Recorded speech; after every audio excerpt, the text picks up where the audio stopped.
ആകാശവാണി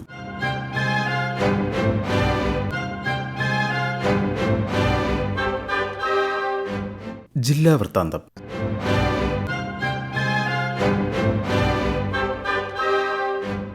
ഇന്ന് പത്തനംതിട്ട ജില്ലാ വിശേഷങ്ങളുമായി ആകാശവാണി പ്രതിനിധി ശ്രീജി എസ് ശ്രീധർ. കോന്നി ജനവാസ മേഖലയിൽ ഇറങ്ങിയ കാട്ടാനക്കൂട്ടത്തെ നിരീക്ഷിക്കാൻ 5 ഇടങ്ങളിലായി ക്യാമറ സ്ഥാപിച്ചു. പാടം സ്റ്റേഷൻ പരിധിയിലെ കുളത്തുമൺ, ചെളിക്കുഴി, കല്ലേലി, കരിപ്പൻതോട് സ്റ്റേഷൻ പരിധിയിൽ ഉൾപ്പെട്ട മേസിരിക്കാന, മന്തിക്കാന എന്നിവിടങ്ങളിലാണ് ക്യാമറ സ്ഥാപിച്ചത്. ക്യാമറ നിരീക്ഷണത്തിലൂടെ ആനക്കൂട്ടത്തിന്റെ സഞ്ചാരപാത കണ്ടെത്തി തുടർ നടപടികളിലേക്ക് കടക്കും.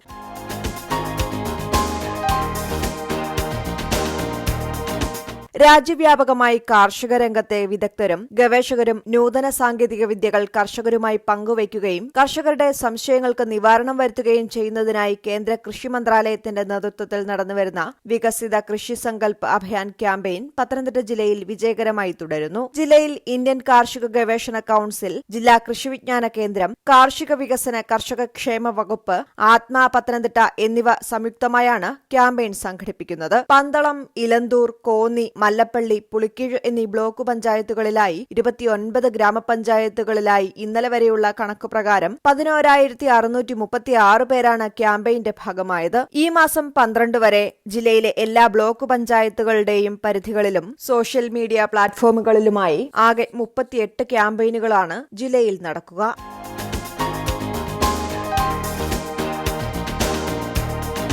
സ്വകാര്യ ബസ്സുകളിൽ വിദ്യാർത്ഥികളുടെ കൺസഷൻ നിരക്ക് പ്രദർശിപ്പിക്കണമെന്ന് ജില്ലാ കളക്ടർ നിർദ്ദേശം നൽകി. ബസ്സുകളിൽ RTO എൻഫോഴ്സ്മെന്റ് നമ്പരുകൾ പ്രദർശിപ്പിക്കണം. കൺസഷൻ സംബന്ധിച്ച പരാതികൾ ഇതിലൂടെ അറിയിക്കാം. വിദ്യാർത്ഥികൾക്ക് രാവിലെ 6 മുതൽ വൈകിട്ട് 7 വരെ നടത്തുന്ന 2 യാത്രകൾക്ക് കൺസഷൻ ലഭിക്കും. 40 കിലോമീറ്ററാണ് യാത്രാപരിധി. യൂണിഫോമിന്റെയും സ്കൂൾ തിരിച്ചറിയൽ കാർഡിന്റെയും അടിസ്ഥാനത്തിൽ 12ാം ക്ലാസ് വരെയുള്ള വിദ്യാർത്ഥികൾക്ക് കൺസഷൻ നൽകണം. അംഗീകൃത കോളേജ് വിദ്യാർത്ഥികളുടെ കൈവശം സ്ഥാപന മേധാവികൾ നൽകുന്ന തിരിച്ചറിയൽ കാർഡ് ഉണ്ടാകണം.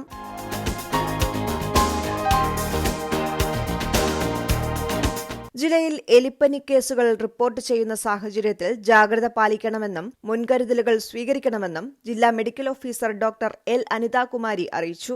ഈ വർഷം 63 സ്ഥിരീകരിച്ച കേസുകളും 20 സംശയാസ്പദമായ എലിപ്പനി കേസുകളും റിപ്പോർട്ട് ചെയ്തിട്ടുണ്ട്. ഇതിൽ സ്ഥിരീകരിച്ച 1 മരണവും 2 സംശയാസ്പദ മരണവും ഉണ്ടായിട്ടുണ്ട്. വെള്ളം കയറിയ പ്രദേശങ്ങളിൽ താമസിക്കുന്നവർ, ദുരിതാശ്വാസ ക്യാമ്പുകളിൽ കഴിയുന്നവർ, പാടത്തും ജലാശയങ്ങളിലും വിനോദത്തിനായി മീൻ പിടിക്കാനിറങ്ങുന്നവർ തുടങ്ങി കെട്ടിക്കിടക്കുന്ന വെള്ളവുമായോ മണ്ണുമായോ സമ്പർക്കത്തിലേർപ്പെട്ടിട്ടുള്ള എല്ലാവരും എലിപ്പനിക്കെതിരെയുള്ള മുൻകരുതൽ മരുന്നായ ഡോക്സിസൈക്ലിൻ 200 മില്ലിഗ്രാം ആരോഗ്യ പ്രവർത്തകരുടെ നിർദ്ദേശാനുസരണം കഴിക്കണം.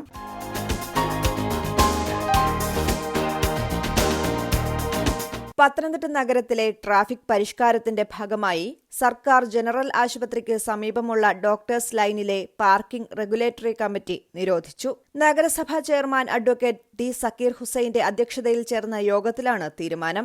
നിർമ്മാണ പ്രവർത്തനങ്ങൾ പുരോഗമിക്കുന്ന ജനറൽ ആശുപത്രിയിലേക്കുള്ള ഡോക്ടേഴ്സ് ലൈൻ വൺ വേ ആയി പ്രഖ്യാപിച്ചിരുന്നു. വാഹനങ്ങളുടെ പാർക്കിംഗ് അത്യാഹിത വിഭാഗങ്ങളിലേക്ക് ഉൾപ്പെടെ യാത്രയ്ക്ക് തടസ്സം സൃഷ്ടിക്കുന്നതിനായി കണ്ടെത്തിയതിനെ തുടർന്നാണ് തീരുമാനം.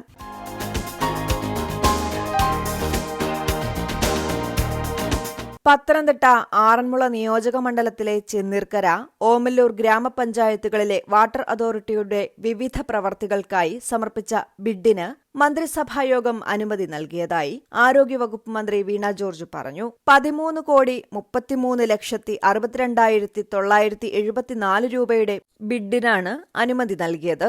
ചെന്നീർക്കര, ഓമല്ലൂർ പഞ്ചായത്തുകളിലെ ജലജീവൻ മിഷൻ കുടിവെള്ള പദ്ധതിയുടെ ഇൻടേക്കിൽ നിന്നും ട്രീറ്റ്മെന്റ് പ്ലാനിലേക്കുള്ള plumbing main, pump set, transformer സ്ഥാപിക്കൽ എന്നീ പ്രവർത്തികളാണ് ഈ പദ്ധതിയിൽ ഉൾപ്പെടുത്തിയിട്ടുള്ളത്.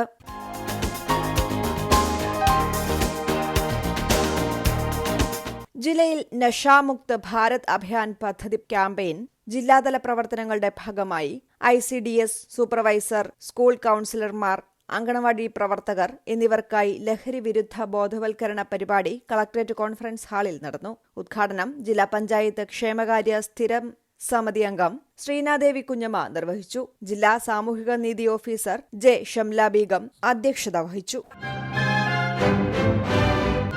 ജില്ലാ വൃത്താന്തം സമാപിച്ചു.